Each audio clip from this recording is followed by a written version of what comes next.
aonde tudo acontece. Nós vamos a Brasília com mais informações aqui no seu Jornal do Meio-Dia. São 12h17.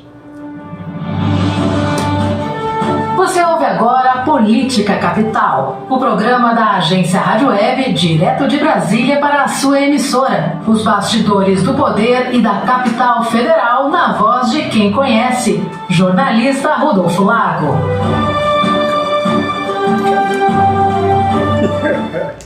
Direto de Brasília, sempre com o principal fato do dia. E está marcado o início do julgamento do ex-presidente Jair Bolsonaro e de mais 7 outros denunciados por uma tentativa de golpe de Estado no país. Na quinta-feira desta semana, o Procurador-Geral da República, Paulo Gonet, devolveu ao Supremo Tribunal Federal as alegações iniciais das defesas de Bolsonaro e dos demais envolvidos. Ele rebateu todos os argumentos dos advogados de defesa e estabeleceu, então, que o julgamento pode acontecer na primeira turma do Supremo Tribunal Federal. Com isso, o ministro Alexandre de Moraes, que é o relator dos julgamentos relacionados a esses atos antidemocráticos, pediu ao presidente da primeira turma do Supremo Tribunal Federal, o ministro Cristiano Zanin, que marcasse o julgamento. E Zanin, então, marcou 2 sessões iniciais para o dia 25 de março e uma sessão para o dia 26 de março. Nesse primeiro momento, a primeira turma do Supremo ainda faz um julgamento inicial da denúncia de Paulo Gonet, ou seja, ele vai ainda julgar se aceita ou não aceita essa denúncia.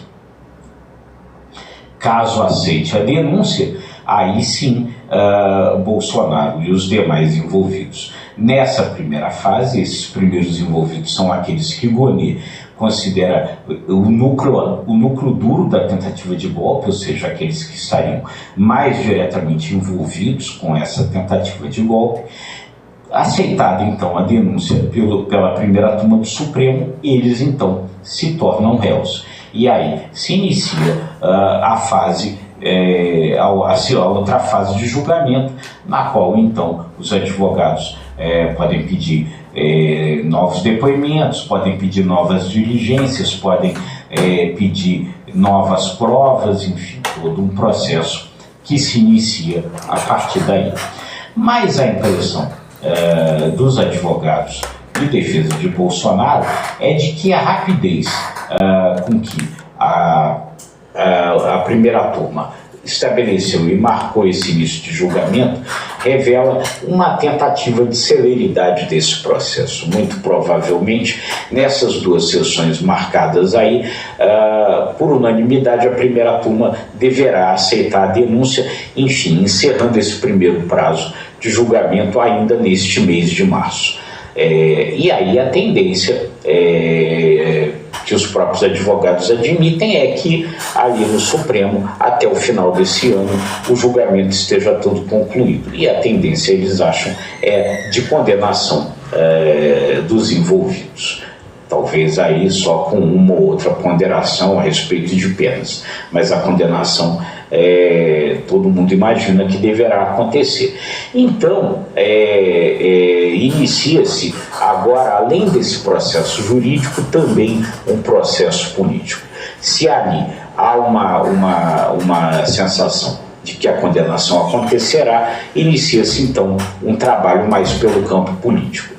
Vai haver uma manifestação no domingo, no Rio de Janeiro, em favor do projeto de anistia dos condenados de 8 de janeiro, que tentará sensibilizar o Congresso Nacional em torno dessa proposta.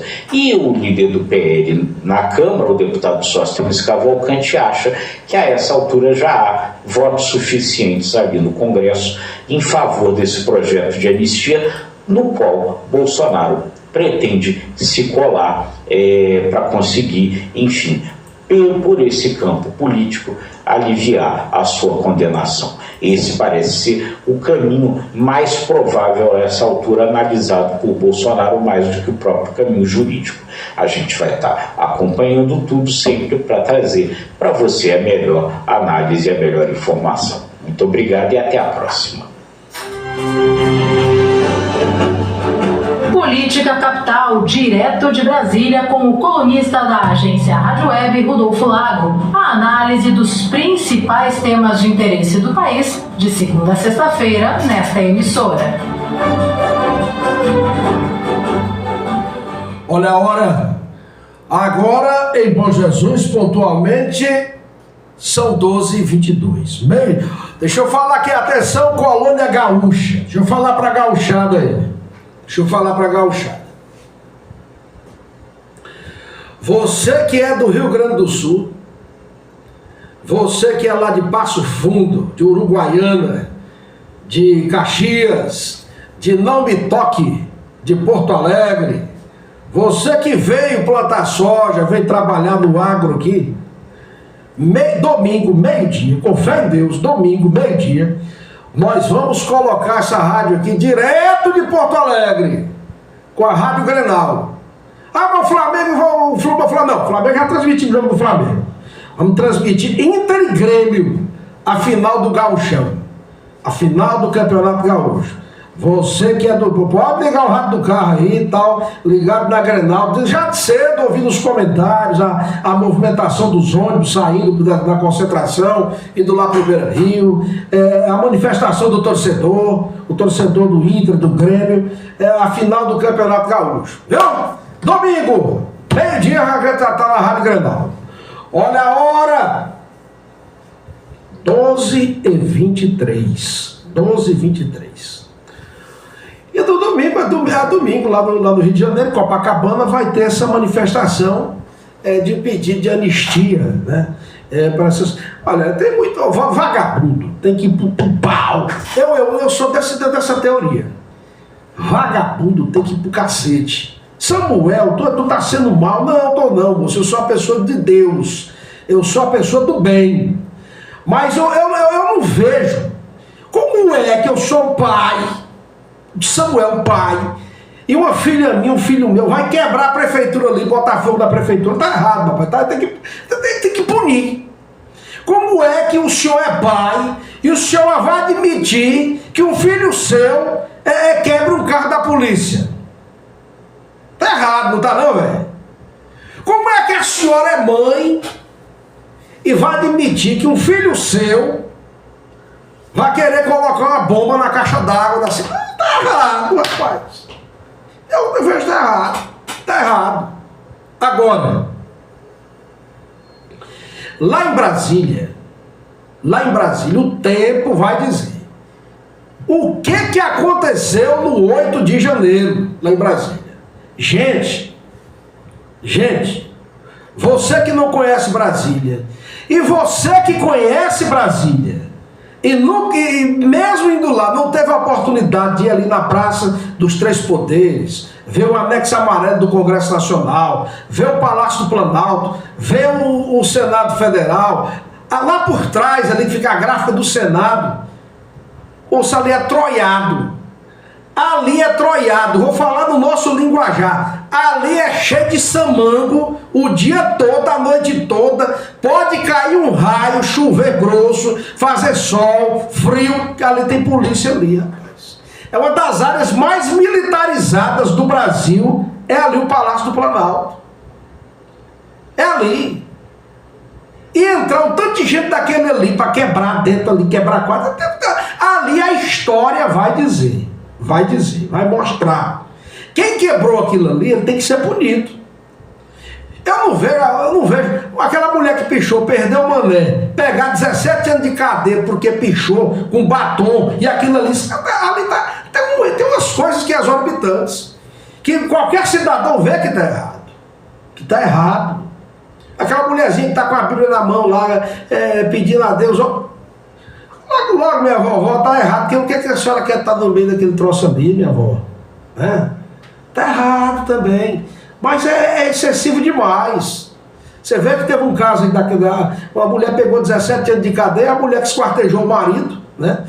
Dopou o marido, matou, cortou ele em pedaços, botou aquela do caso Matsunaga, pegou 9 anos de cadeia. Tem um negócio que não bate.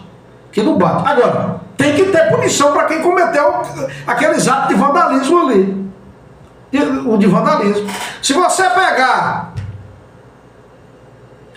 quando lá em Cuba, que é o berço do comunismo na América do Sul, que aconteceu a queda do governo de Batista, de Fulgêncio Batista, que Fidel Castro tomou o poder junto com o Che Guevara. Você pode, eu estou falando de improviso aqui, mas você pode ler a história, que eles desceram a Serra Maestra lá em Cuba, que tomaram a Havana, tudo foi na bala, na arma. Se você pegar em 74, quando derrubaram Augusto Pinochet no Chile, derrubou o governo de Salvador Allende no Chile. Você pode olhar aí na internet, no Google. Eu estou falando aqui por cima. Quando derrubaram o governo de Salvador Allende, que Pinochet assumiu, foi na bala, rapaz. Teve tanque de guerra, teve tudo. A mulher daquela ali com a Bíblia na mão, tem um negócio que não bate. Isso aí você pode ter certeza que é umas coisas que não batem. Agora, estamos vivendo isso aí e vamos ver o que é que vai acontecer. São 12 horas mais 28 minutos. 12. Lá na Síria, lá que ele tomou o poder lá do Bashar al-Assad agora, um dia desse lá, aquele, né, o cara invadiu lá com fuzil, lá com tanque, com avião, com granada, tudo, né? Tomou o poder lá, o cara correu para a Rússia. Tudo é assim. São 12 horas mais 28 minutos. 12h28, a primeira meia hora do seu Jornal do Meio-Dia. Nós vamos só para o intervalo comercial e já eu volto com mais informações aqui no seu Jornal do Meio-Dia. Já eu volto. Não desligue o rádio, não. E dentre as notícias que nós vamos trazer já, é que nova pesquisa avalia o governo do presidente Luiz Inácio Lula da Silva. 12h29. Produtor rural, para sua safra de milho ser ainda mais produtiva. Conte com quem tem a paixão por eficiência. Agrix do Brasil e Morgan Sementes, uma parceria de sucesso na agricultura do Piauí. Procure um consultor Agrix da região. Conheça as melhores sementes de milho híbrido disponíveis para sua lavoura. Ligue 86-3142-0790. 86-3142-0790.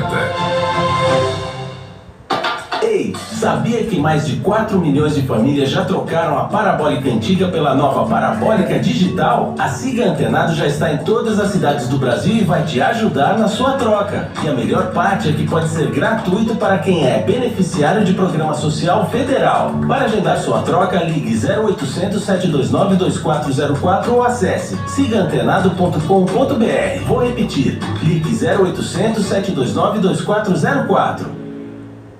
Ei, você já está sabendo da novidade? Na Bem Farma temos promoções de fraldas. Fraldas piqueducho shortinho, todos os tamanhos, por apenas R$24. Fralda galinha pintadinha fita, por apenas R$24. Losartana 50mg, 3 caixas, por R$10. Pet 20 BC, R$12,99. De pirona gotas, 2 caixas, por apenas R$5. Venha realizar suas compras na Bem Farma. A farmácia fica localizada em frente à pracinha da penitenciária, próximo à Delegacia Civil. Drogaria Bem Farma, cuidando bem de você.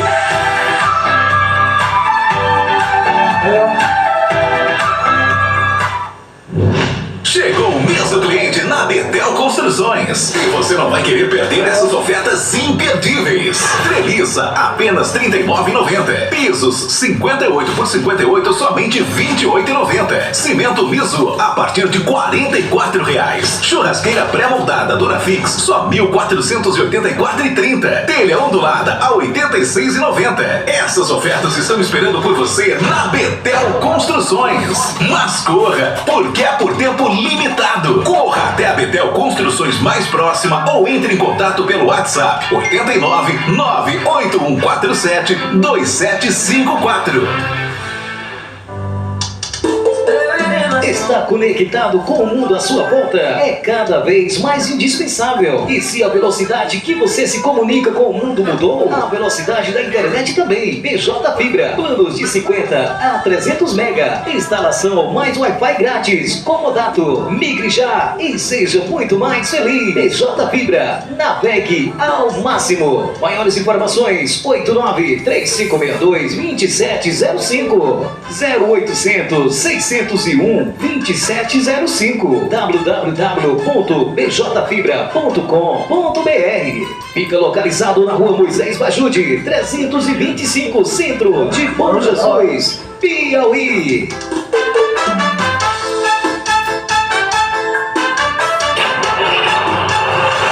Café Truck Auto Center, o destino certo para quem busca qualidade e eficiência em serviços, peças e acessórios para linha leve e pesada. Alinhamento, balanceamento, freios, suspensão, troca de óleo e lubrificantes. Tudo feito com equipamentos de última geração, garantindo agilidade e precisão. E tem mais!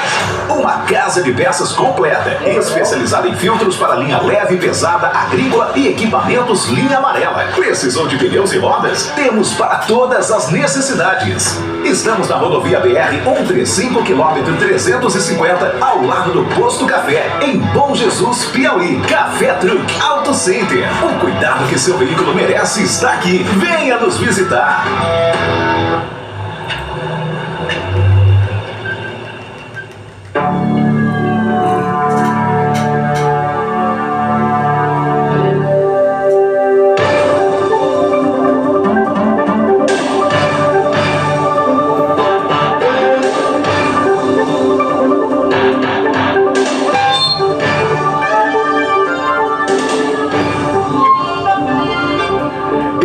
Estamos de volta.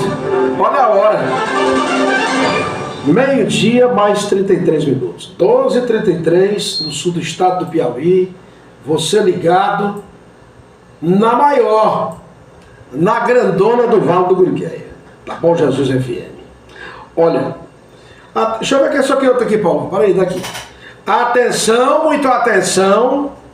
Atenção. Atenção, Diogo S. Rodrigues. A Diogo S. Rodrigues. Aqui está a carteira contendo seus cartões. Você perdeu os cartões, está aqui. Atenção também, Matheus Ribeiro Carvalho. Também foi encontrada a carteira sua, que está aqui com um bocado de cartão, aqui, um bocado de documento seu, viu? Está aqui a carteira, viu? Matheus, viu? E atenção, a família aí do Ivan de Souza Martins. Também foi encontrada aqui a carteira de identidade, deixaram aqui na rádio Bom Jesus FM. Eu pode vir buscar, daqui a pouquinho o Cornélio vai estar por aí, então amanhã de manhã com a Tâmara Marques, você pode vir buscar o documento de você. Não paga nada não, viu? Tem negócio não paga nada não, só vim buscar mesmo, tá bom? Tá aqui em cima da mesa de som. E nós vamos a Brasília agora com o repórter Norberto Notari, mais uma pesquisa, a avaliação do presidente Lula cresce negativamente em todo o Brasil. Aumenta a avaliação negativa do governo Lula. Vamos a Brasília, mais informações. O terceiro mandato do presidente Luiz Inácio Lula da Silva é visto por 41% dos brasileiros como ruim ou péssimo e por 27% como ótimo ou bom. Os dados foram divulgados pela pesquisa do IPEC nesta última quinta-feira. De acordo com o estudo, 30% avaliam o governo como regular e 1% não sabe ou não respondeu. A avaliação negativa representa um aumento de 7 pontos percentuais em relação a dezembro de 2024. Na ocasião, esse índice era de 34%. Já em relação aos que enxergam a gestão como ótima ou boa, houve uma queda de 34% para 27%. A percepção regular permaneceu estável. Os dados foram coletados pelo Instituto entre os dias 7 e 11 de março. Foram realizadas 2.000 entrevistas presenciais em mais de 130 municípios brasileiros. A margem de erro é de 2 pontos percentuais para mais ou para menos. Agência Rádio Web, produção e reportagem, Norberto Notari. Muito obrigado ao repórter Norberto Notari, de Brasília, com exclusividade para Bom Jesus FM. Aqui você que é ouvinte sabe mais. Aqui, dessa emissora aqui, a única emissora inteligente do sul do Piauí. A rádio inteligente do sul do estado do Piauí. Olha, hoje está completando 7 anos do crime que chocou o Brasil. O assassinato da vereadora Marielle Franco, no Rio de Janeiro. Vamos saber mais informações? Esse crime que abalou, e ela não descansou em paz ainda não, viu? Eu ainda falo muito sobre esse crime em todo o país. Um crime bárbaro que chocou o Brasil e o mundo. No dia 14 de março de 2018, a vereadora pelo PSOL Marielle Franco, do Rio de Janeiro, foi brutalmente assassinada no centro da capital fluminense. Ao todo, 14 tiros foram disparados contra o carro onde ela estava. 4 acertaram a cabeça de Marielle. O motorista dela, Anderson Gomes, também morreu na emboscada. Apenas Fernanda Chaves, assessora de imprensa da vereadora, escapou com vida. A socióloga Marielle Franco foi empossada vereadora em janeiro de 2016. E os 2 anos de vereança foram de enfrentamentos. A minha palavra é a palavra de mulher, mas vale. Não é só a palavra de homem que vale, não. E outra coisa, vale mais, inclusive, do que meia dúzia aqui que desce falando gracinha no elevador para assessoria com relação a questões do PL da visibilidade lésbica ontem. A gente tem um senhor que está defendendo a ditadura e falando alguma coisa contrária a isso. Não serei interrompida, não aturo o interrompimento dos vereadores desta casa, não aturarei de um cidadão que vem aqui e não sabe ouvir a posição de uma mulher eleita, presidente da Comissão da Mulher dessa casa. Então a gente tem lado, tem classe e tem identificação de gênero, que é dessa forma, a partir das soluções coletivas, que a gente vai traçar esse mandato. É isso que nos coloca enquanto mulher negra, origem na favela da Maré. E foi justamente esse enfrentamento e a luta por direitos das comunidades e grupos minoritários a motivação para o assassinato da vereadora carioca. De acordo com investigações da Polícia Federal, o embate entre Marielle Franco e o grupo político do então vereador Chiquinho Brazão pela regularização de um condomínio na zona oeste do Rio de Janeiro foi estopim para a ordem de matar a vereadora, como destacou o ministro da Justiça e Segurança Pública, Ricardo Lewandowski, na divulgação dos indiciados pela PF em março do ano passado. Apontam diversos indícios do envolvimento dos Brazão, em especial de Domingos, com atividades criminosas, incluindo-se nesse diapasão as relacionadas com milícias e grilagem de terras. E, por fim, ficou delineada a divergência no campo político sobre questões de regularização fundiária e defesa do direito de moradia.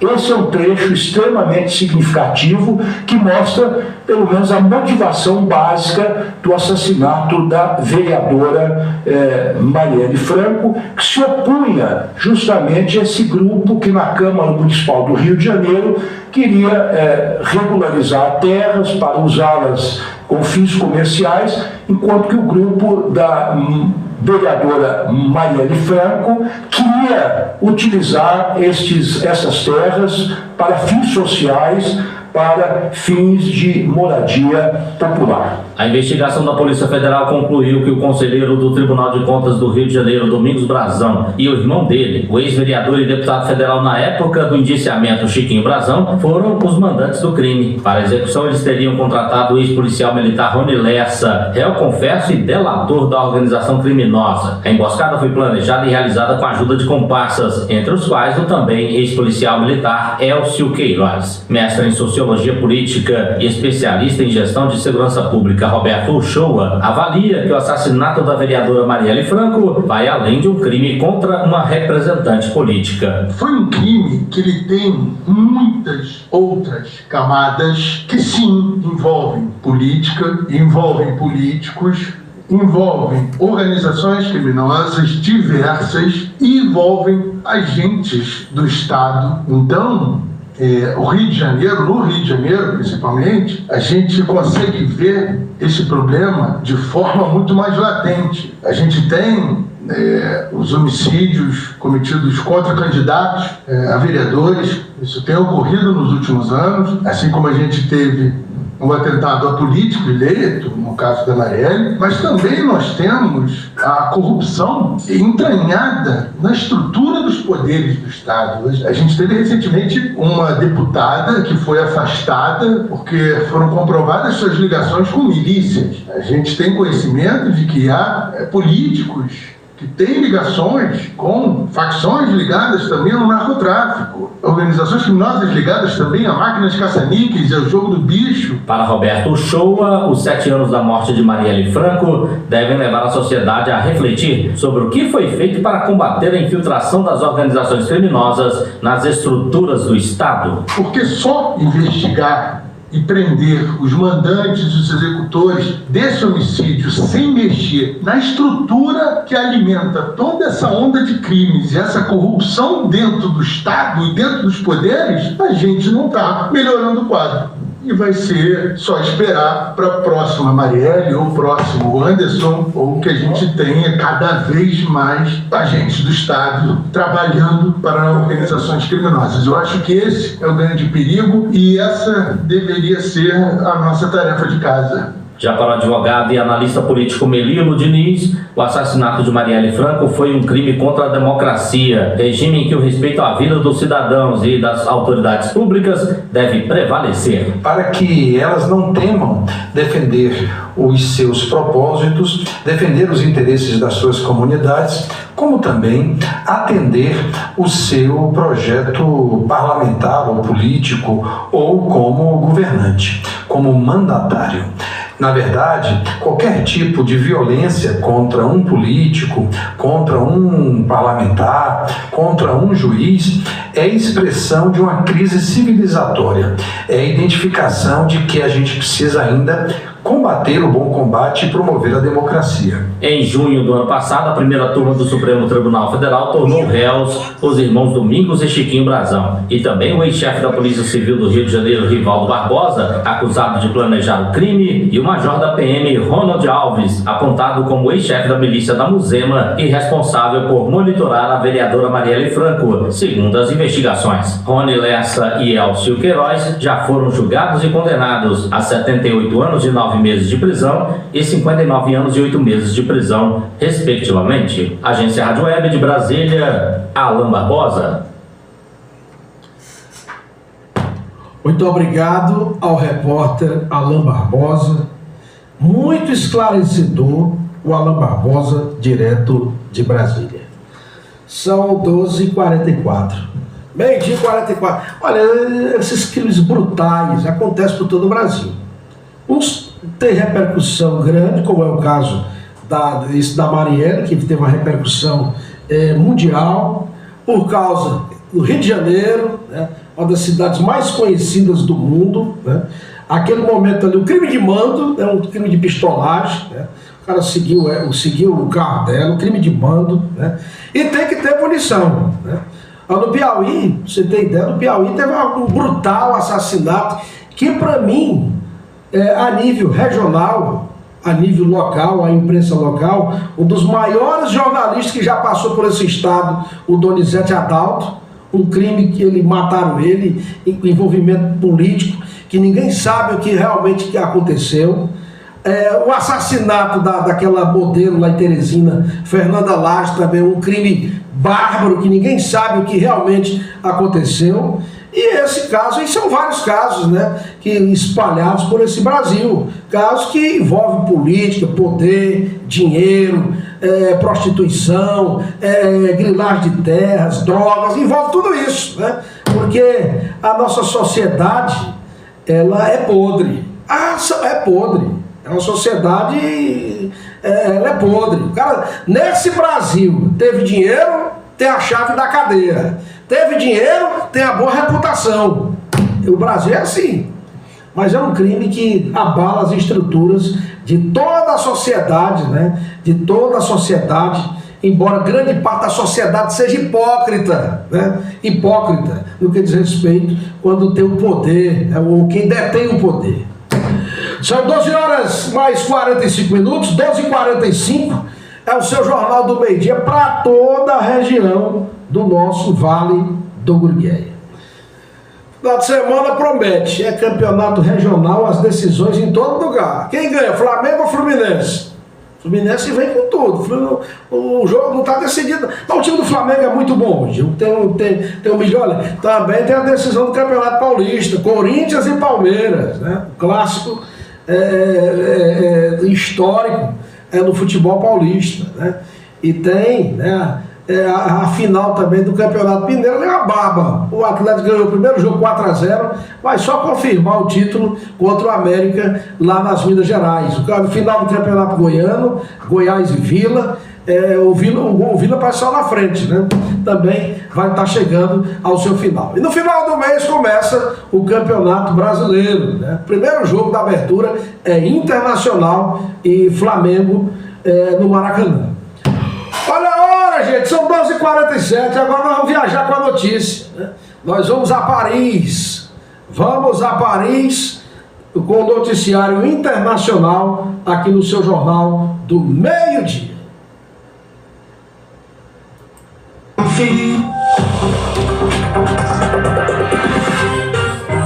Você ouve a Rádio França Internacional 10h30 em Paris, 6h30 em Brasília. Jornal da RFI. Luísa Ramos. Bom dia, sexta-feira nublada em Paris, temperatura de 5 graus neste dia 14 de março de 2025. Zelensky denuncia manipulações por parte de Putin, depois do presidente russo se dizer a favor, mas com ressalvas, sobre a proposta de um cessar-fogo na Ucrânia. O governo dos Estados Unidos pode declarar shutdown caso o Senado não aprove orçamento apoiado por Donald Trump, mas rejeitado por democratas. Após o fim do julgamento em Londres sobre o rompimento da barragem de Fundão, ex-ministro da Justiça brasileiro acredita que mineradora BHP será condenada. Essas e mais notícias agora. O presidente Vladimir Putin conversou por telefone com o príncipe herdeiro saudita Mohammed bin Salman na noite de quinta para sexta-feira para discutir a solução do conflito na Ucrânia, conforme anúncio do Kremlin. Mais informações com Adriana Brandão. A conversa com o príncipe herdeiro saudita ocorreu logo após Putin declarar que era a favor, mas tinha ressalvas, à proposta dos Estados Unidos de um cessar-fogo de 30 dias na Ucrânia, acertada na Arábia Saudita. Donald Trump saudou a declaração do líder russo, que chamou de promissora. Já o presidente ucraniano Volodymyr Zelensky denunciou manipulações por parte de Vladimir Putin. Não houve nenhum avanço significativo nas discussões com o enviado especial dos Estados Unidos para o Oriente Médio, Steve Witkoff, responsável pelas negociações com a Rússia. Nesta manhã, a mídia russa divulgou informações divergentes sobre a presença do emissário americano em Moscou. Alguns jornais dizem que ele já partiu, enquanto outros dizem que Witkoff segue na capital russa. Sobre o conflito contra a Ucrânia, o Kremlin anunciou nesta sexta-feira que derrubou 4 drones ucranianos lançados contra Moscou, depois que outro ataque ucraniano causou um incêndio em um depósito de petróleo na região de Krasnodar, no sudoeste do país. E os Estados Unidos podem declarar um shutdown do governo federal nesta sexta-feira devido à ausência de um acordo no Senado sobre um texto orçamentário apoiado por Donald Trump, mas rejeitado pelos democratas que denunciam cortes drásticos. Se nenhum texto for adotado antes da meia-noite desta sexta-feira, o shutdown pode refletir consequências de desemprego técnico para centenas de milhares de funcionários públicos, interrupção do tráfego aéreo e atrasos esperados no pagamento de ajudas alimentares. No campo das tarifas de importação sobre aço e alumínio, que entraram em vigor na quarta-feira, e a reação da União Europeia de taxar de volta aos Estados Unidos a partir de abril, incluindo uma tarifa de 50% sobre o uísque americano, tiveram novas repercussões após Trump ameaçar impor mais tarifas, desta vez de 200% sobre as importações de bebidas alcoólicas e vinhos europeus. O ministro da Economia da França, Éric Lombard, lamentou nessa sexta-feira o que disse ser uma guerra estúpida com os Estados Unidos. Já o Brasil negocia com Washington uma saída para as tarifas de 25% que os americanos passaram a cobrar das importações de aço e alumínio. Detalhes vêm de Brasília com a Vivian Oswald. A medida passou a valer na última quarta-feira e tem como alvo todos os países que vendem esses produtos ao mercado americano. O Brasil é o seu segundo maior fornecedor e exporta cerca de 3 bilhões de dólares por ano. Na semana passada, ficou acertada em reunião entre o vice-presidente do Brasil, Geraldo Alckmin, e o secretário de Comércio americano, Howard Lutnick, que seria criado um grupo de trabalho em nível técnico só para discutir a relação. A primeira reunião virtual deve acontecer nesta sexta-feira. As informações estão na mesa e a ideia é tentar negociar a suspensão dessas tarifas ou criar um regime de cotas, como o que havia até a semana passada. Ou seja, até um certo número de embarques não incidiria tarifas sobre aço e alumínio do Brasil. Ouvimos Vivian Oswald, correspondente da RFI em Brasília.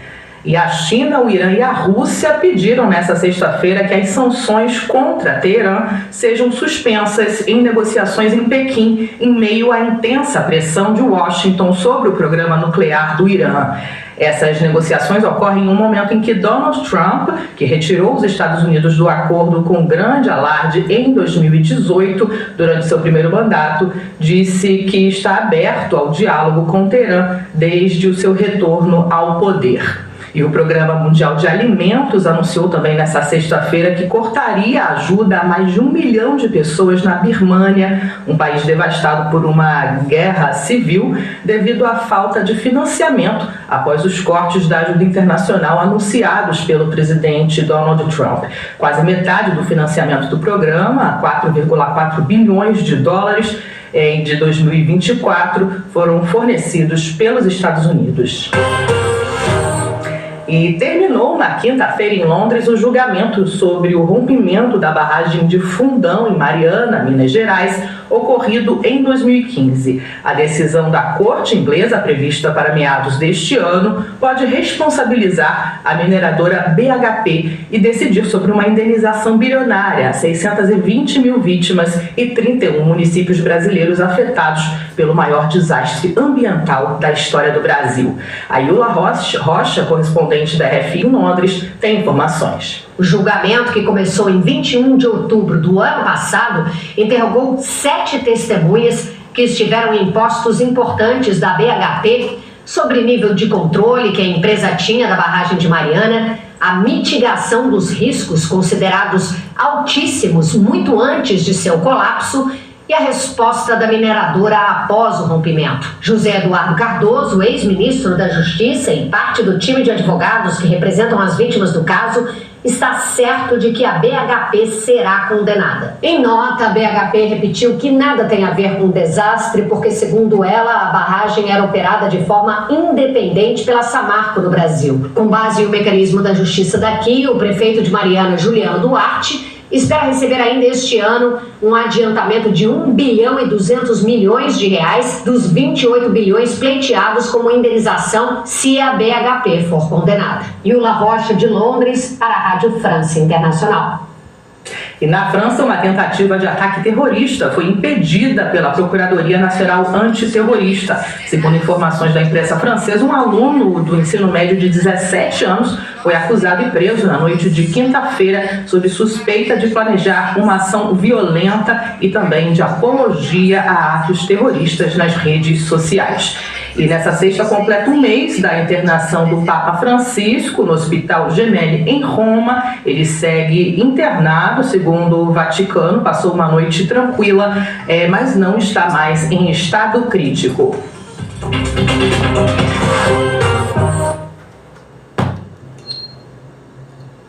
Agora faltam 5 minutos para as 13 horas. Eu quero aqui mais uma vez agradecer a todos vocês pelo carinho da audiência.